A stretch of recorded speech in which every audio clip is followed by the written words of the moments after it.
नमस्कार, मैं हूं आपके साथ मयंक। तो देखिए किस तरह से कतर पर हमले हुए, इसराइल ने जो हमला किया कतर पे, उसके बाद अब ओआईसी की बैठक हो रही है। 57 देश जो है उसमें शामिल हैं, जिस पे ये चर्चा हो रही है कि कैसे इसराइल को जवाब दिया जाए। लेकिन इस बीच दो चीज़ों की मैं चर्चा करना चाह रहा हूं। पहली चीज़ जो कि सब तरफ इसकी चर्चा हो रही है कि क्या ईरान की मिसाइल से अब कतर जवाब देगा इसराइल को।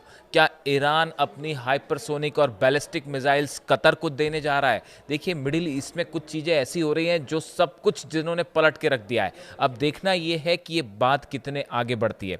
देखिए एक और चीज़ है, लास्ट फ्राइडे को मैं वीडियो बनाता हूँ अपना, आप लोगों को पता ही है कि आई गो टू अ मॉस्क, वहाँ पे कुछ लोगों से मेरी बात होती है, दोस्तों से, तो वहाँ चर्चा होती है। मैं उसका वीडियो बना नहीं पाया, मुझे वक्त मिलेगा तो मैं अलग से वो वीडियो बनाऊँगा। लेकिन वहाँ पे ये चर्चा हो रही थी कि देखिए जिस तरह से कतर पे हमले हुए, क्या कतर अब इसराइल को जवाब देना चाहिए या कैसे जवाब देगा। तो इसी बीच ये चर्चा छिड़ी कि अगर देखिए ईरान पर जब हमले हुए तो ईरान ने उसका फौरन जवाब दिया। इधर इसराइल की मिसाइल गिरी और अभी वो इसराइल की तरफ से हमला हुआ फाइटर जेट से, और तुरंत ईरान की तरफ से जो है उसका करारा जवाब दिया गया। यहाँ तक कि अमेरिका पे भी मिसाइल फायर की गई जो अल उदैद एयरबेस था। तो ईरान जो है वो कैसे तुरंत जवाब कैसे दे देता है, ये मैंने कई लोगों से सवाल पूछा वहाँ जो मौजूद थे। आपको क्या लगता है कि ईरान में और बाकी देशों में क्या डिफरेंस है, जो ओआईसी के सदस्य हैं, जो अरब कंट्रीज़ हैं, तो कैसे ये ईरान जो है वो अचानक कैसे जवाब दे देता है, फ़ौरन कैसे जवाब देता है। तो वहाँ मौजूद एक शख्स थे, उन्होंने मुझसे कहा, इंटरेस्टिंग बात कही, मैं शेयर करना चाहूँगा कि खून में हुसैन की बहादुरी है, ईरान ने करबला से सीखा है, हुसैन वाला एक किसी से कम नहीं। देखिए ये उनकी तरफ से जवाब आया, इसीलिए हमने थंब में भी इस टाइटल का इस्तेमाल किया है कि खून में हुसैन की बहादुरी है, ईरान ने करबला से सीखा है। वो शायद अली खामेनी साहब के लिए ये बात कहना चाह रहे थे कि जब भी ईरान को झुकाने की कोशिश हुई, दबाने की कोशिश हुई, तो भले ईरान अकेला खड़ा रहा लेकिन उसने हमेशा मुंह तोड़ जवाब दिया, जंग का हौसला दिखाया। तो इस तरह की बात उन्होंने कही, इस पर हम कभी अलग से चर्चा करेंगे। फिलहाल जिस बात की सबसे ज़्यादा चर्चा हो रही है वो ये हो रही है कि क्या ईरान अपनी मिसाइल्स कतर को देने जा रहा है। अब ये सवाल उठा कहाँ से, देखिए ईरान के लॉ मेकर हैं मुज्तबा ज़ायरी, इनकी तरफ से कहा गया है, he has called on Qatar to expel US forces and host Iranian Revolutionary Guard hypersonic missiles to counter Israeli threats. इनकी तरफ से ये ईरान के जो लॉ मेकर हैं, सांसद हैं, इनकी तरफ से ये बात कही गई कि कतर को अमेरिका की जो फोर्सेस हैं उसको बाहर कर देना चाहिए, और आईआरजीसी जो है, ईरान की जो रेवोल्यूशनरी गार्ड है, इसको अपने आप तैनात करनी चाहिए, ईरान की मिसाइल्स अपने आप तैनात कीजिए। उन्होंने जो जराई हैं, एड्रेस कतर्स आमिर शेख तमीम बिन हमद अल थानी directly on x, urging the replacement of US military presence with IRGC aerospace forces. उन्होंने कहा कि भाई कतर को जो अमेरिकी फोर्सेस आपने अपने यहाँ बुला रखी हैं अल उदैद एयरबेस में, 10,000 से ज़्यादा फोर्सेज हैं, आप इनको हटाइए और ईरान के सैनिक आप अपने आप बुलाइए, ईरान की मिसाइल्स हम आपको देने के लिए तैयार हैं, आप उसे अपने आप तैनात कीजिए।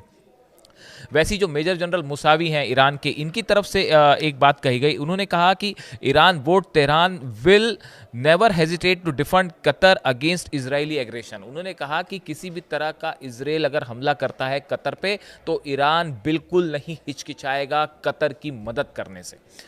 अब देखिए ये जो बयान आए, इसके पहले एक और ईरान के जो प्रेसिडेंट हैं महमूद पेजेश्कियान साहब, इनकी तरफ से भी ये बयान आया। उन्होंने भी एक बात कही थी कि won't deter but want a firm response to any further aggression, कि अगर कोई भी तरह का हमला होता है तो हम जवाब देंगे। और उन्होंने has showed full solidarity with Qatar. उन्होंने ये भी कहा कि हम कतर के साथ जो है पूरी एकजुटता के साथ करें, और सभी मुस्लिम देशों से, इस्लामिक देशों से अपील की कि आप मिल के इसराइल के खिलाफ कदम उठाइए।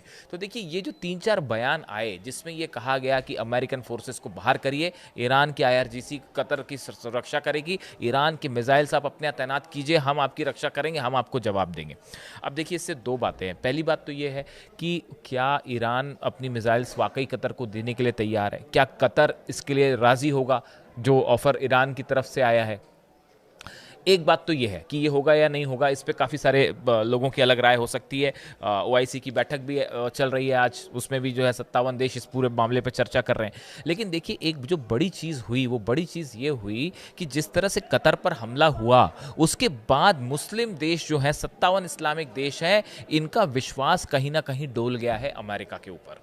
खासकर कतर का, कि क्या हमारी रक्षा करने के लिए वाकई अमेरिका है वहाँ पे, और जिस तरह से इसराइल ने हमला किया एलाई होने के बाद भी अमेरिका ने सही वक्त पे इन्फॉर्म नहीं किया, इसको लेकर काफ़ी सारा गुस्सा देखा जा रहा है, ऐसा कई लोगों की राय है। अब देखिए इस सिचुएशन में ईरान की एक एक्सेप्टेंस जो है इंटरनेशनल लेवल पे वो बहुत तेजी से बढ़ी है। आप देखिए जिस तरह से हमले हुए ईरान के ऊपर, ईरान अकेला लड़ता रहा, लोगों ने उसको क्रिटिसाइज किया, ईरान बार बार कहता रहा कि हमारी सॉवरेंटी के खिलाफ ये हमला है, हमारे आज़ादी के खिलाफ हमला है। अब वही हमला जब कतर के ऊपर हुआ तब सब लोगों को ये महसूस हुआ, कई कंट्रीज ये महसूस कर रही हैं कि वाकई ईरान सही था और ईरान के ऊपर हमले गलत हुए थे। एक इंटरनेशनल स्तर पर आप देखिए ये ईरान की स्ट्रॉन्ग डिप्लोमेसी का नतीजा है कि आज ईरान के लिए बड़ा समर्थन अंतर्राष्ट्रीय स्तर पर जुटना शुरू हो गया है। इसके अलावा आप देखिए कि ये जो बात है जहाँ तक कि कैसे जवाब दिया जाएगा, क्या डिफरेंस है ईरान में और दूसरे देशों में, इसको लेकर एक छोटी सी राय सामने आई है। कुछ लोगों का मानना ऐसा है, देखिए लंदन के किंग्स कॉलेज के स्कॉलर हैं, मिडिल ईस्ट एक्सपर्ट हैं एंड्रियास क्रेग, इनका कहना ऐसा है कि कतर जो है वो जंग नहीं करेगा और डिप्लोमेसी या कानूनी तरीके से ही वो इसराइल को जवाब देने की कोशिश करेगा। इसकी एक बड़ी वजह यह है कि अमेरिका एलाई है, अमेरिका से सुरक्षा की गारंटी लेते हैं वो, तो अमेरिका के खिलाफ नहीं जाएंगे। तीसरी बात है अमेरिका से रिश्ते खराब होने का डर होगा, इसलिए भी जो है वो शायद इसराइल पर हमला ना हो। इसके अलावा बड़ी संख्या में जो है वो हथियार दिए जाते हैं अमेरिका की तरफ से सऊदी को, कतर को, यूएई को, तो ये देश जो हैं वो फ़ौरन अमेरिका के खिलाफ जाने के और इसराइल पर हमला करने का फैसला नहीं करेंगे। दूसरा, ईरान के साथ कंफर्ट लेवल अब बढ़ना शुरू हुआ है, लेकिन अभी भी बहुत स्ट्रैटेजिक लेवल पर पार्टनरशिप नहीं है, इसलिए भी शायद ईरान वाला जो मिसाइल वाला ऑफर है वो उतना प्रैक्टिकल ना हो। और दूसरा जो विजन 2030 जैसा प्लानिंग्स हैं यूएई की और सऊदी की, जिस पे आगे बढ़ रहे हैं, इसके लिए वॉर शायद वो ना करना चाहें।